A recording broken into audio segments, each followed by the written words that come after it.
Hey guys, how are we doing? Back on another video from Totally Not Mark. I thought this would be really interesting. It looks like he's going to be comparing the Dragon Ball Super arc with Frieza to the Resurrection of F movie. Which is interesting because I always got a bit annoyed with the fact that when I started watching Super, it's like, I've seen this, but there were slight differences and things, and knowing Totally Not Mark, he's probably going to go over like animation differences as well as storytelling and all this other stuff, and let's see which one was better, shall we? With the best and the worst animated moments of the Resurrection of F arc in the books, it's finally time to decide whether or not it's worth watching over the movie. Both had some great aspects and not so stellar parts, and seeing how they both cover roughly the same part of the Dragon Ball timeline, I went to cinema I feel to now see is the the time movie. to pit them against each other in a battle for the respect of the Dragon Ball community. Alright. Our contestants will compete in 5 rounds. 5 rounds. Each round represents an area integral to these 2 pieces of Dragon Ball media. It's time to decide once and for all which one should be skipped altogether and which one should be our gospel. This is anime versus movie. Dragon Ball Super versus Resurrection F. Sweet. Before I begin, having watched 10 hours worth of this arc and after producing 20 minutes worth of detailed analysis concerning it in my last 2 videos, there is nothing more gag-inducing than the thought of having to dive straight back into episode 15 to see Vegeta screaming. Oh, what's that, Vegeta? You're standing on a rock screaming? Didn't see that one coming, bro! But I'd never say that. And this video is bigger than me. Okay, here we go. Okay, go.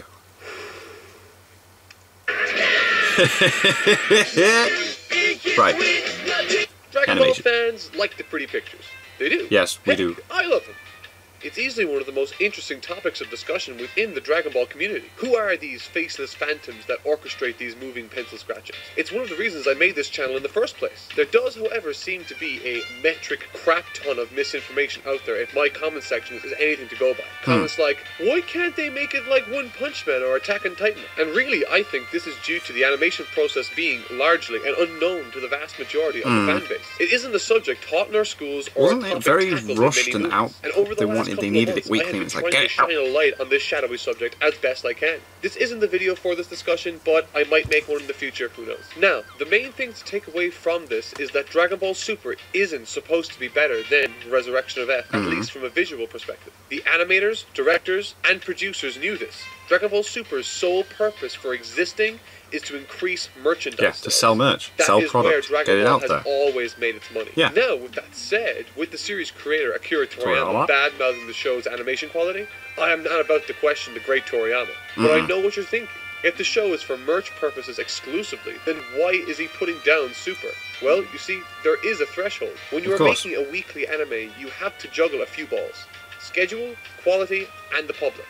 Now, for the sake of this not being a 20-minute round discussing animation, let's just say that for the release of Dragon Ball Super back in 2015, things in the scheduling department didn't exactly go the way they wanted, and as a result, the quality slipped. The public then swelled into a frenzy, the likes of which would make Goku go Kaio Nope.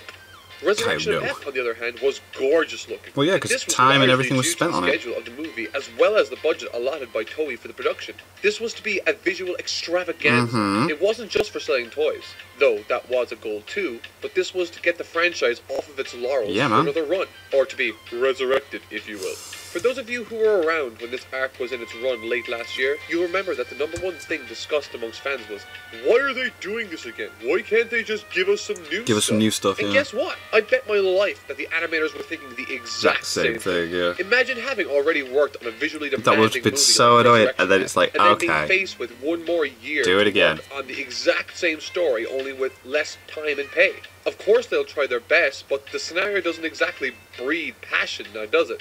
Maybe that's why my favorite parts of this arc were from the scenes that didn't make it into the movie. They were probably Toei's favorite parts to make as well. Regardless, nothing in the series quite stands up to the movie's aesthetics. Point goes to the movie. Considering Frieza is the movie's title character, I thought it only fitting that I give him his own category.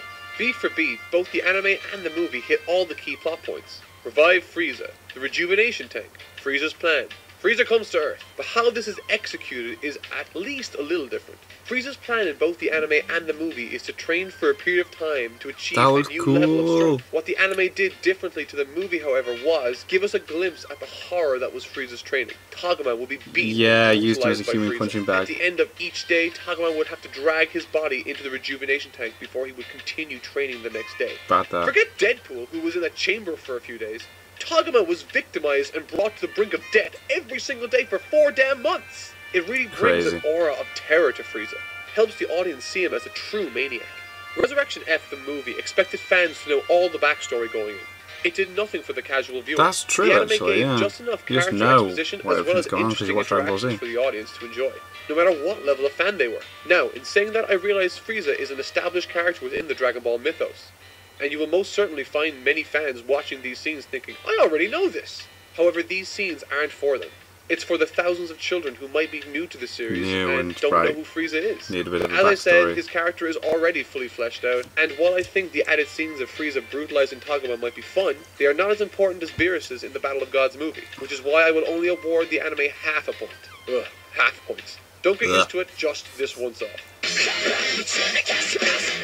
This one here is actually quite interesting, I think, as it should be. It concerns the two most prevalent characters in the entire series, the Prince of All Saiyans Vegeta and our main protagonist Goku. Both portrayals are actually quite great, I must say, but an extra dimension was added to this equation that I feel is worth considering, but I'm getting ahead of myself here. So let's start from the beginning. The movie has us begin with these two as they are training with Whis. The most important thing to take from this is that this exact scene is done in the anime too on episode 19. It hits all the same notes as this scene does in the movie. It even looks great! The anime, however, begins on episode 15 as it should with Vegeta. Vegeta, on the rock, enraged that Goku has slid further and further ahead of him. Skip forward and Whis agrees to train Vegeta on his own. The anime doesn't start covering what the movie did until episode 19. This means that the anime has the added advantage of covering the training Goku and Vegeta had prior to this scene from the movie. Ever since I was a kid, I wanted to see the kind of training that Vegeta and Goku would undergo together if the occasion arose. Why? Because it would be awesome! And episode 19 of the anime was awesome! It was funny and it was awesome! Fawesome! Dragon Ball really went back to its roots with this one. And ultimately, this became my favourite episode of the arc. The movie didn't think to include such scenes, and in my opinion suffers because of it. In the movie, Super Saiyan Blue doesn't feel earned. No, it's just out of nowhere, isn't it? Something added on for the sake of having a transformation in a movie. But then in the anime, you might still believe that Super Saiyan Blue was forced in the anime also, but even you guys must admit that it felt so much more organic when we saw what these guys went through to achieve that power. It made more sense. In the movie, there is so little Vegeta, it's almost sickening.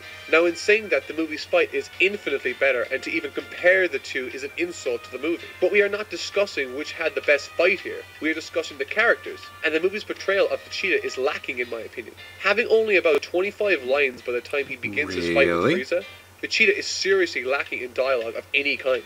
The anime, on the other hand, gives Vegeta much, much more exposure and is better off because of it. And yes, I know the animation sucks, but if you were looking at this from a purely character-driven point of view, the anime just gives us much more bang for our buck. And these aren't even the most important differences. Nope, that comes a little later, and is probably the most important piece of information revealed about Goku and Vegeta in both the anime or the movie. But I'm going to park that for now and discuss it in a later round. For now, it's close, but if I'm being honest, the anime did both Goku and Vegeta much better. Point goes to the anime. Ladies and gentlemen, I present to you the most one-sided category in this entire video.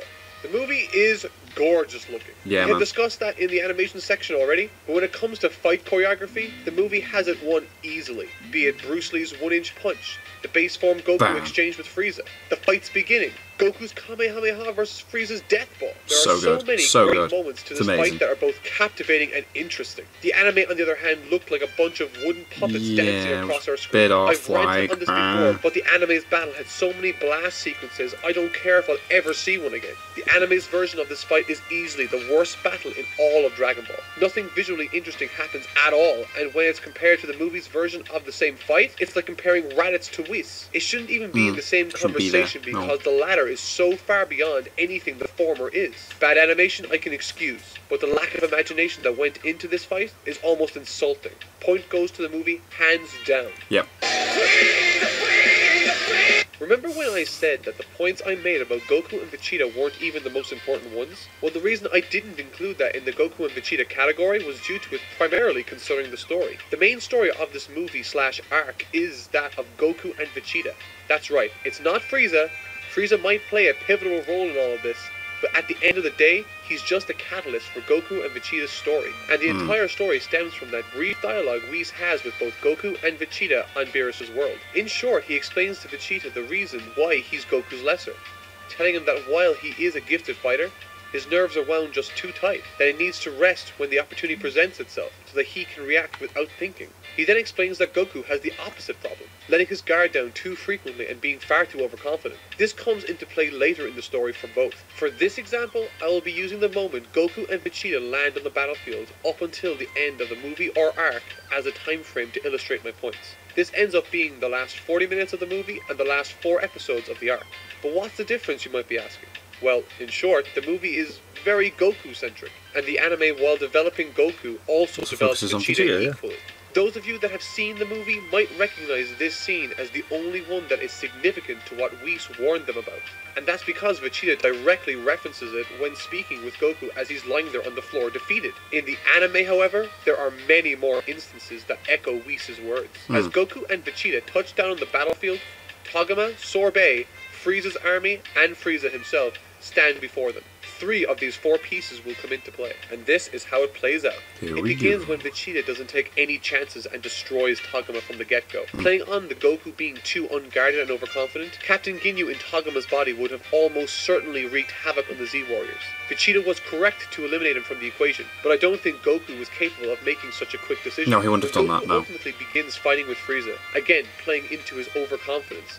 Goku doesn't go all out against Frieza right away. However, when Goku fights Frieza at full power, his fighting potential isn't limited by his nerves being wound too tightly. If Vegeta were in this scenario, he may have become frustrated and insulted that he is struggling against Frieza. Remember, when he was fighting against Whis earlier, his temper is an issue. Vegeta is the one that brings to Goku's attention that Frieza is weakening, proving that Vegeta is in fact a gifted fighter and that Goku is again too unobservant. Now comes the part that everyone made the connection with. Sorbet fires the ray gun through Goku's chest. This one specifically makes much more sense in the anime since Goku is in his base form when it happens. In the movie he is in Super Saiyan Blue, which makes no sense at all. This again preys on the idea that Goku is too unguarded and trusting when in combat. This is absolutely not something that would have befallen Vegeta. And this final one plays to the last thing we spoke about, being able to move without thinking. To anticipate the opponent's move without processing thought. This final scene where Vegeta stands above Frieza, I think, hits the nail on the head. Neither Goku nor Vegeta were able to stop Frieza from blowing up the Earth. This is where I feel Whis used this as a training exercise. Whis quickly reduced time, and Goku does not hesitate to vaporize Frieza from the face of the Earth. The anime performs this story much, much better than the movie. It's a clear narrative throughout, and finishes on a conclusion that makes sense with the story. The anime also had the benefit of telling the story of how Vegeta came to train with Whis. Yes, I thought that was really interesting. It also interesting. didn't make stupid mistakes like this. For me, it's clear that if anyone looks at this objectively from a story perspective,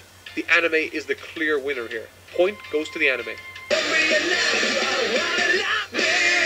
Now, with all the points totted up, the anime wins by half a point. Which I have to say isn't very satisfying. And to be quite honest, with a battle as terrible as the anime has, it's really hard to justify watching it over the movie. Which is why I have come up with a compromise. I have created an option C. Or should I say, AJ has created an option C. I have sung this man's praises before, but at AnimeAJ on Twitter has created a fan-made version of the Resurrection of F movie that includes some of my favorite scenes from the anime. Altogether, it's much better than both the anime and the movie because it takes the best parts of both. We get to see much more of Vegeta's struggle in training with Goku, but we also see the kick-ass fight sequences from the movie. It's a win-win. It's a really kind gesture, and it just goes to show how creative and hard-working some members of the anime community can I like that. I'll leave a link to AnimeAJ's Twitter, and you can download the fan-made version there. Trust me guys, it's well worth the viewing. I've been Totally Not Mark, and this has been Dragon Ball Super vs. Resurrection F. Thank you so much for watching. That was cool. Wow. Do you know, because I was thinking that in my head, it was like, it would be really cool if someone actually edited that. And then he's like, yeah. There's some clever people out there, aren't there? So that's interesting. Yeah. The anime won by half a point. I like both. I did like the movie, but it was frustrating, you know, because, like, getting back into it, and it was like, oh, want new stuff. But when you actually pay attention, yeah, Vegeta did have more of a character growth within the show than he did the movie. And he wasn't wrong. The Super Saiyan God mode, form, blue, did seem out of completely nowhere with the movie, but with the series it did feel a little bit more like it belonged there. So yeah, thank you guys very much for watching. What do you guys think of that? What do you guys think of this? Click like, subscribe if you haven't already. Leave comments down below, let me know what I should watch, discuss in future videos. And I'll see you guys. Next time.